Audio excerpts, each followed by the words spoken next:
Première question.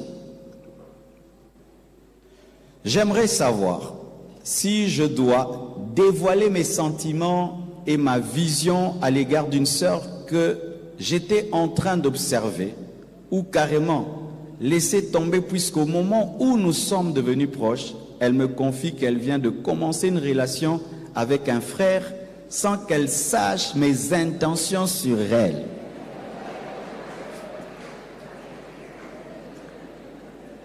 Écoutez,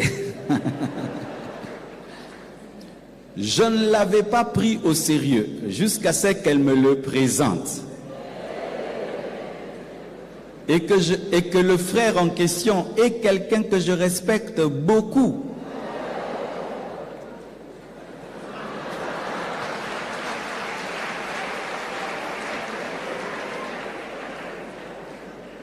Alors que j'avais vraiment commencé à apprécier la sœur au point de me donner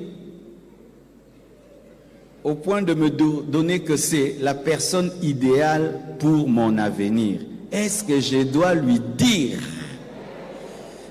Qui croit qu'il doit dire? Lève la main. Qui croit qu'il ne doit pas dire? Abstention. Acclamons Jésus. Donc, je vais un peu mieux expliquer. C'est-à-dire, c'est un frère, il côtoie une sœur et il aime dans son cœur, mais il ne lui a pas encore dit. Le temps qu'il aille dire, la sœur ne sait pas ce que lui pense. Elle vient lui dire, non, j'aime quelqu'un. Et lui pense que c'est de la blague. Et un jour, la sœur vraiment lui présente quelqu'un. Et cet autre frère, c'est un frère qu'il apprécie. Maintenant, il se dit, est-ce qu'il doit quand même lui dire, même si elle s'est engagée avec un frère qu'elle respecte, ou il va cacher cela? Alors, tant qu'on n'a pas épousé une femme,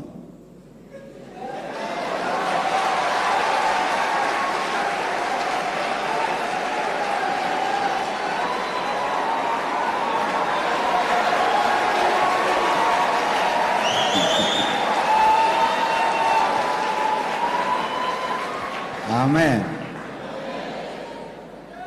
Tant qu'on n'a pas épousé une femme, tout le monde peut oser. Mais si on l'a dotée, prédotée, là tu laisses. Mais si c'est seulement je t'aime, je t'aime. Moi aussi j'ajoute je t'aime. Que le meilleur gagne. Oh. Donnez-moi la main. Moi, je ne prêche pas la Bible des anges, je prêche la Bible pour les hommes. Moi-même, quand j'ai épousé Blanche, quelqu'un voulait. Il voulait même doter. Ah, moi je vais laisser.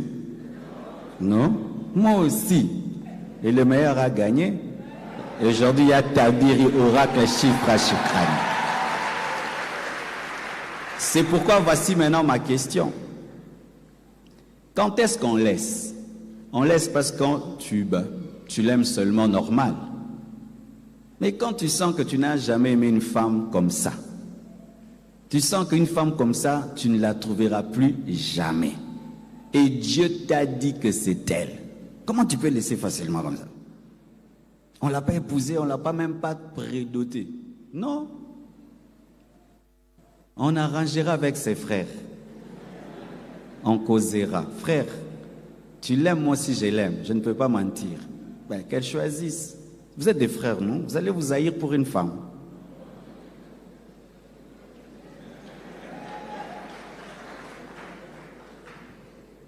Alors, j'ajoute maintenant cette question. Toi, tu l'aimes. Mais est-ce qu'elle t'aime? Tu risques d'avoir un pas où inutile. C'est dire un non pour rien. Quand toi tu aimes beaucoup la sœur dans ton cœur, tu dois vérifier si aussi elle t'aime, parce qu'une femme qui t'aime aussi t'envoie des signaux. Maintenant toi tu vois il n'y a rien. Et elle aime vraiment ce frère et ce frère elle l'aime.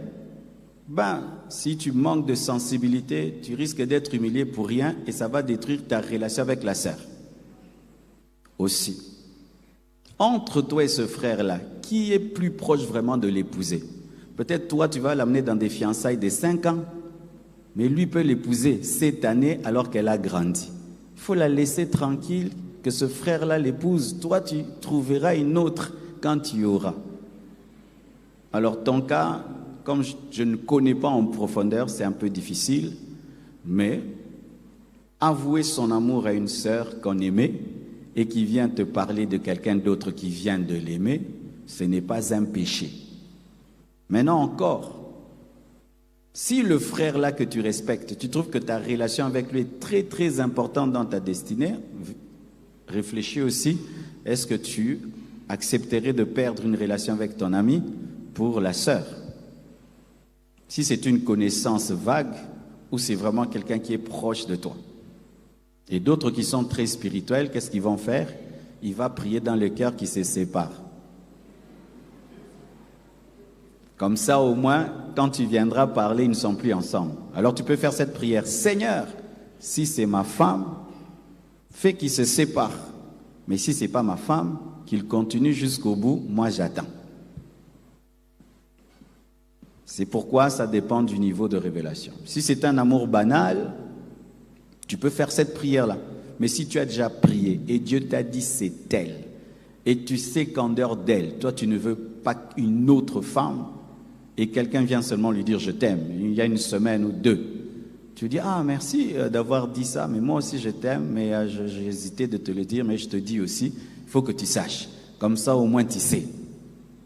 Et elle-même elle est grande, elle peut soit te dire merci, mais moi j'aime déjà l'autre, ou bien le fait que tu lui avoues ton amour, elle peut te dire que non, moi aussi je t'aimais, mais comme tu ne disais pas, c'est pourquoi je suis allé là-bas. Amen. Hein? Donc c'est très complexe, mais ce sont ces réponses-là que je peux donner. Amen.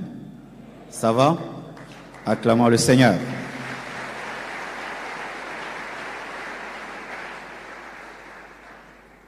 Une autre question. Je me trouve devant un dilemme. Je suis entre deux frères. L'un est celui dont je suis amoureuse. Je l'aime vraiment beaucoup. Et il ressent la même chose pour moi. Mais il ne m'assure aucun avenir. Il n'est pas responsable et il n'est pas stable. L'autre est un homme idéal. Il remplit vraiment les critères qu'une femme peut rechercher. Et en plus, il veut faire de moi sa femme. Mais le problème est que si je reste avec le premier, je sens que je vais souffrir. Et si je m'engage avec le deuxième, je sens que nous deux, on va souffrir. Que faire? Nazwa Nani, qui est pour le premier, qu'elle prenne le premier, qu'elle aime beaucoup et qu'il aime beaucoup, mais qui est responsable? Qui est pour le deuxième, qui est responsable mais ne l'aime pas beaucoup? Ni l'un ni l'autre. Alléluia. Ma sœur ne prend ni l'un ni l'autre. D'un côté, il y a quelqu'un que tu aimes beaucoup et qui t'aime beaucoup, mais il est irresponsable. Ça abîme. De l'autre côté, lui, il est responsable, mais tu ne l'aimes pas beaucoup. Ça abîme. Il te faut quelqu'un que tu aimes beaucoup et qui est responsable. Comme les deux, manquent deux choses. Une chose importante, l'amour d'un côté, la responsabilité de l'autre, ce n'est ni l'un ni l'autre. Amen. Hein? Mais si vraiment il faut, il faut choisir le premier. Parce que l'argent vient. Mais des fois, l'amour ne vient jamais. Amen.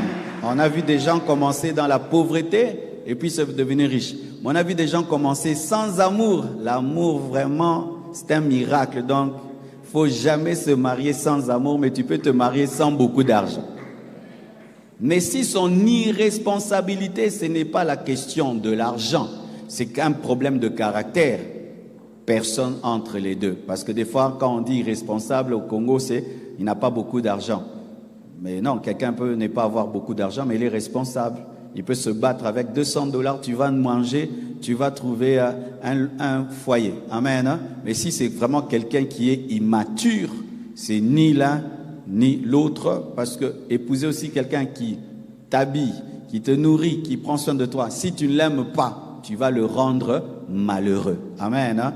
Et quand tu le rendras malheureux, lui aussi te rendra malheureux parce que dans le mariage, on récolte ce qu'on sème. Amen. Acclamons le Seigneur.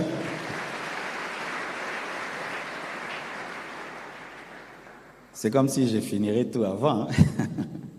Troisième question. Papa, je veux juste savoir si c'est normal que tu aies une fiancée mais qui se sent plus à l'aise en compagnie des garçons que des filles. Jusqu'au point de donner un sobriquet à un de ses collègues. Elle l'appelle ivresse d'amour, ivresse bonheur. Disant que son collègue est une bonne personne et si elle est avec lui, il lui donne la joie et le bonheur. Et moi-même, son fiancé, je suis surpris de voir ce nom lors d'un appel. Donc c'est le nom qu'elle a donné à cet homme dans son téléphone. Ivresse, bonheur. Ivresse.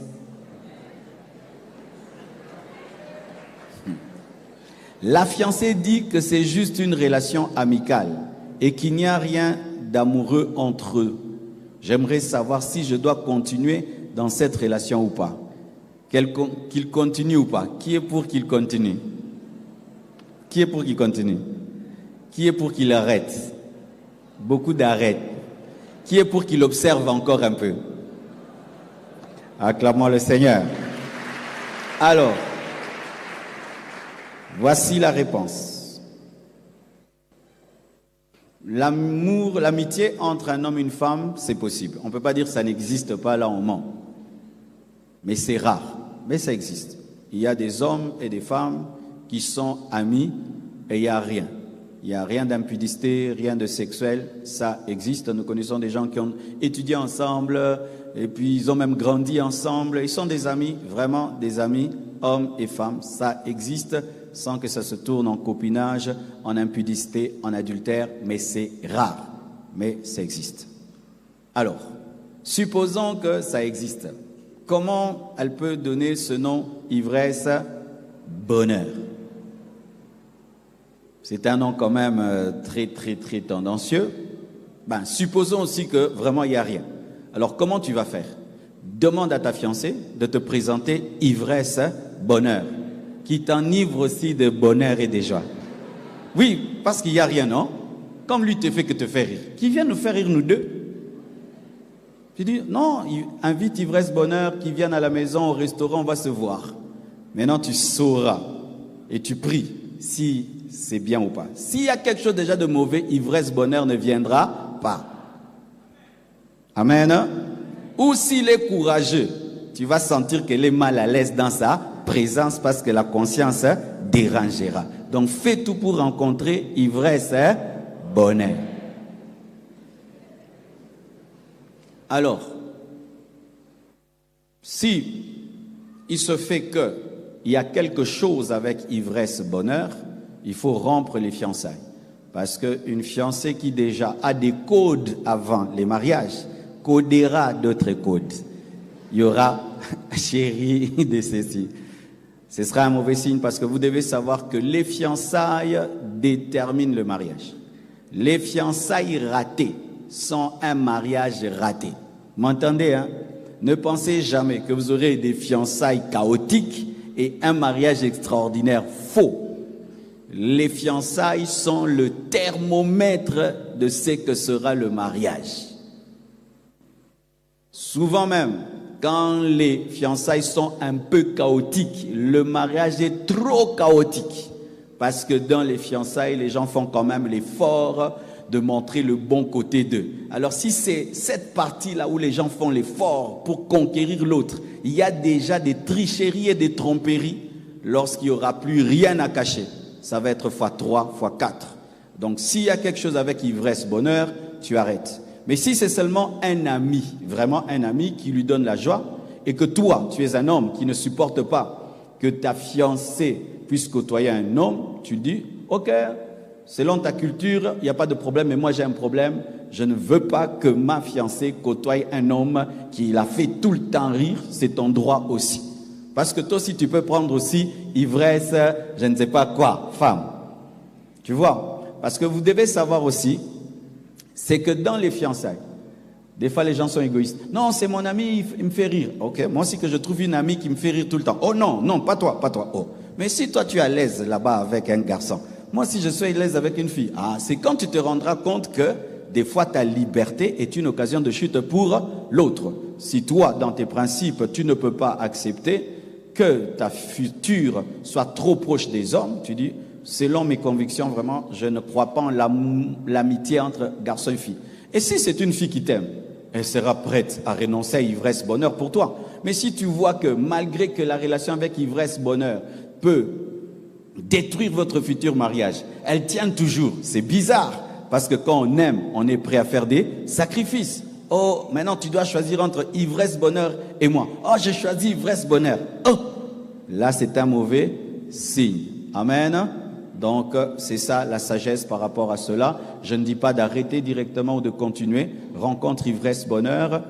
Et si déjà il ne vient pas, c'est un mauvais signe. S'il vient, étudie comment il se comporte. Mais si malgré cela, leur relation te dérange, si elle t'aime, elle va renoncer à un ami pour avoir l'homme de sa vie. Amen. Acclamons Jésus.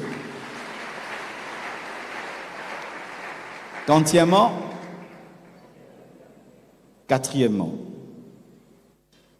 papa, que faire si tu as trouvé la personne que tu as tant cherchée, la personne qui répond vraiment à tes critères, la réponse à tes prières à H24, ça c'est moi qui ai ajouté, la réponse à tes prières, et que vous deux, vous vous aimez aussi, seulement les parents ne veulent pas d'elle et te mettent la pression de rompre cette relation.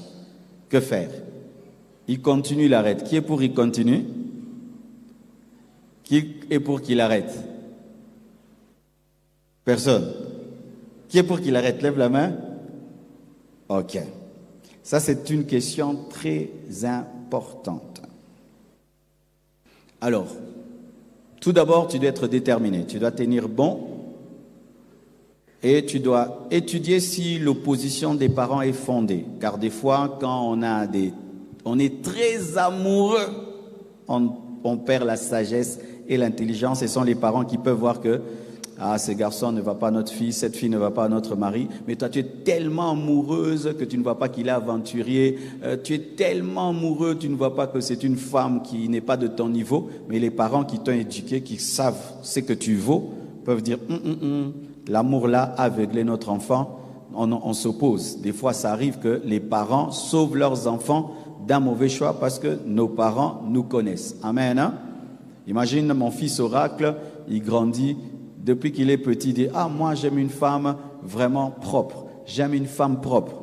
Il grandit comme ça, 18 ans, 19 ans, 20 ans, 25 ans, il m'amène une femme, les ongles sont sales, les macébés et tout. Et puis il dit « Papa, je suis amoureux ». Je vais dire « Non, ce n'est pas elle.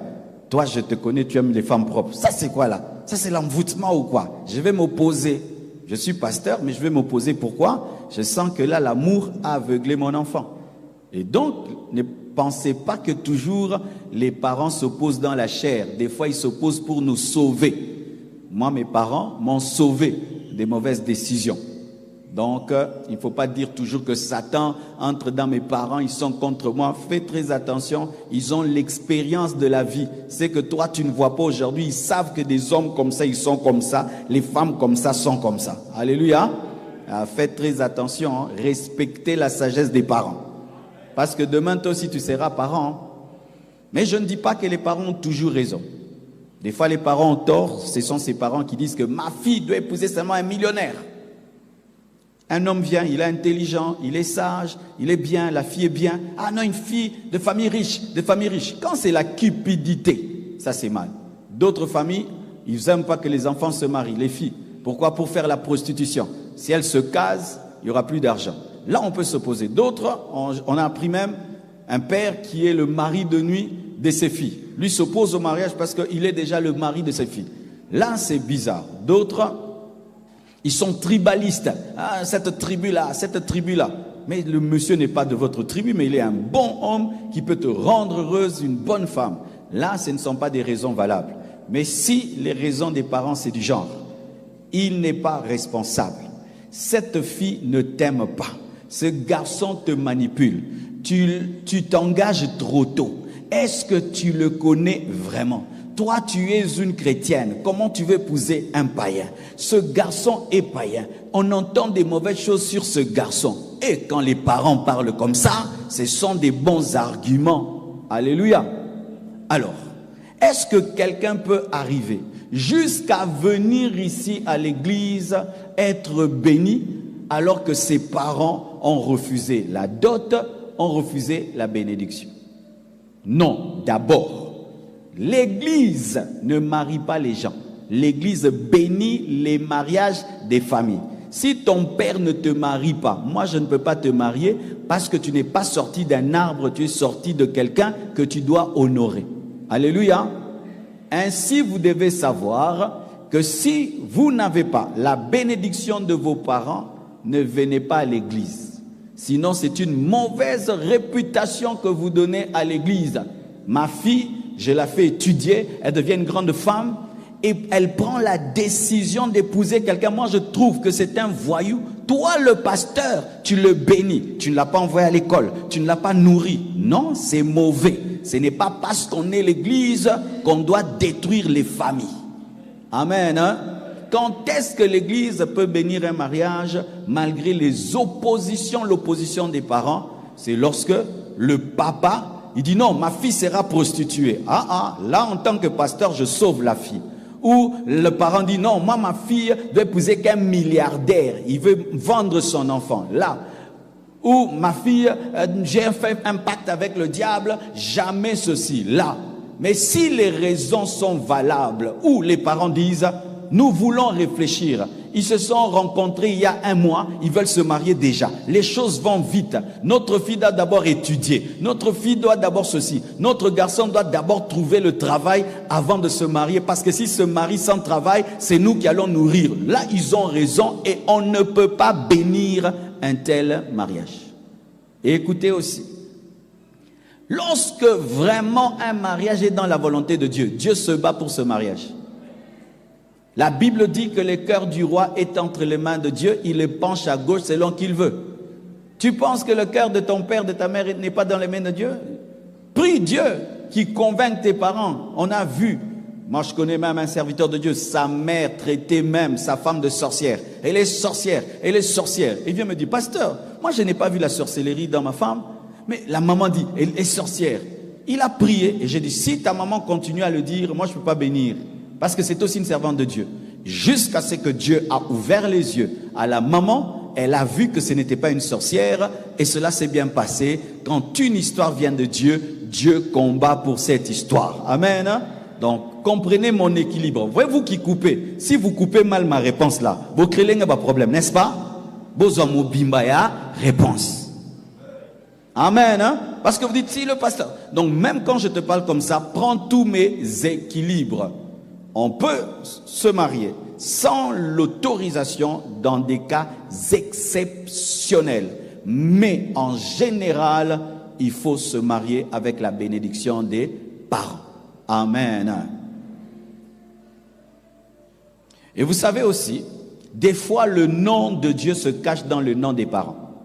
Tu peux être en train de prier. Seigneur, est-ce que c'est toi ou c'est pas toi? Je l'aime, mais je veux savoir si c'est toi. Tes parents disent seulement non. Et des fois même, il n'y a pas une raison valable. Et ils disent non, si tu vas là-bas, on ne viendra pas. Peut-être c'est Dieu qui s'est caché derrière le nom de tes parents pour te sauver d'un mauvais choix. Et demain, tu apprends, oh, que c'était une mauvaise femme, c'était un mauvais mari. C'est pourquoi un homme qui marche avec Dieu, la Bible dit que toute chose concourt au bien de ceux qui aiment Dieu. Amen. Alors même là, les parents, nous mettons aussi même les parents spirituels. Je suis ton pasteur, je te connais, je t'ai formé, je sais que tu as l'appel de Dieu. Et puis tu m'amènes une sœur et je sens que cette sœur va étouffer ton ministère. Elle va déranger ton ministère. Et puis je te dis, mon frère, elle est jolie, elle est intelligente, mais elle n'est pas la femme d'un homme de Dieu. Et puis tu refuses. Eh bien frère, sache que tu souffriras. Parce que vous devez savoir que les gens qui vous ont élevé, que ce soit les parents ou les pères spirituels, des fois vous connaissent mieux que vous-même. Amen, hein? Mieux que vous-même. Donc, c'est ça l'équilibre. Acclamons le Seigneur.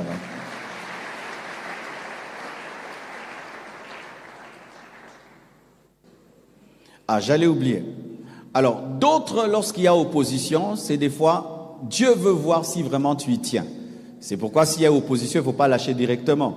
Des fois, il faut tenir. Des fois, les parents, ils ont comme stratégie, ils se disent, ah, notre garçon, il vient, j'aime cette fille. Demain, j'aime celle-ci. Et puis demain, notre fille, des fois, j'aime.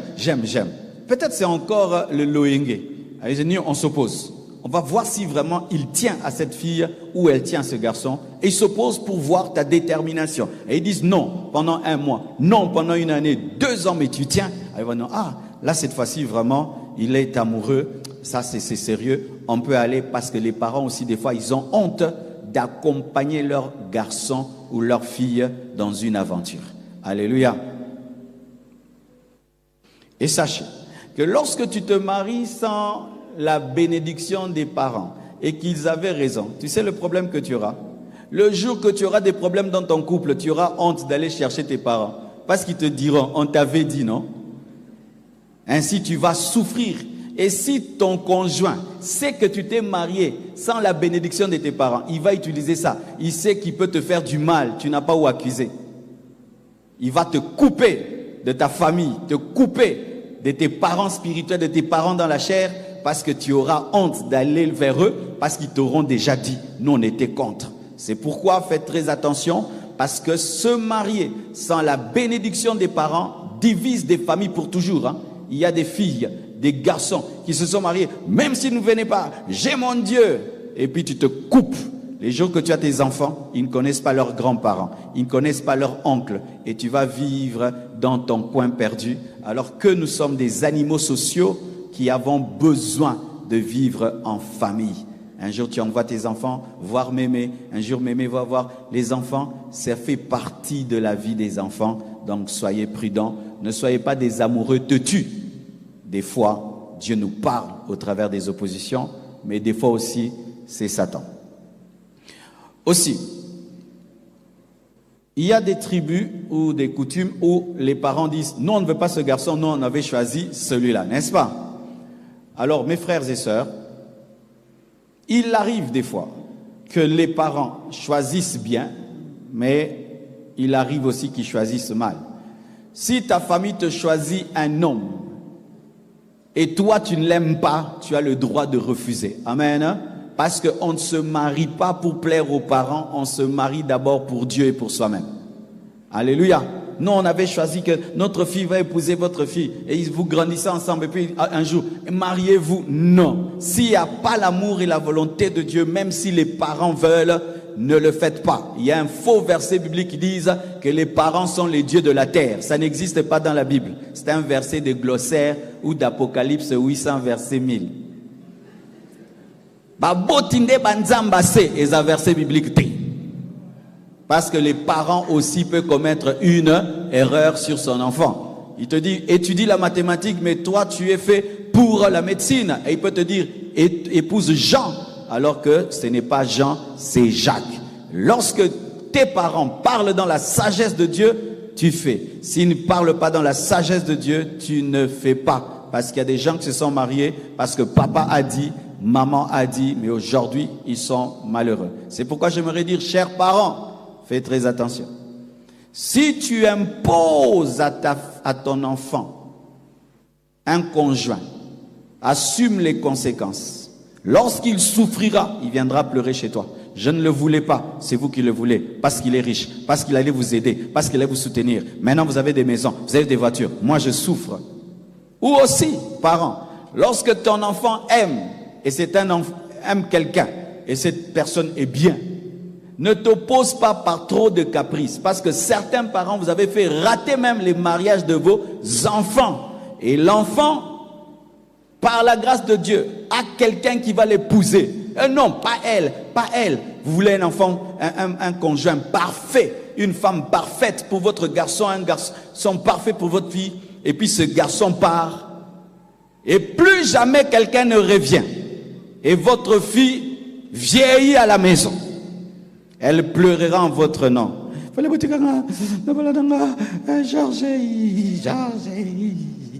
Et avec Facebook, elle va voir Georges. Et Georges s'est marié. Ah oui, hein? Donc, parents, même si c'est ton enfant, quand tu entres dans les histoires d'amour de l'enfant, sois prudent. Parce que tu n'es pas Dieu.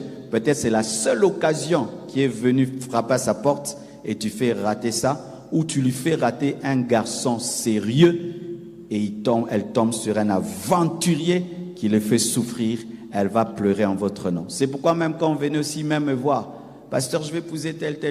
Si je ne vois pas clairement qu'il est mauvais ou il est bien, j'ai dit, ok, mariez-vous pour que personne ne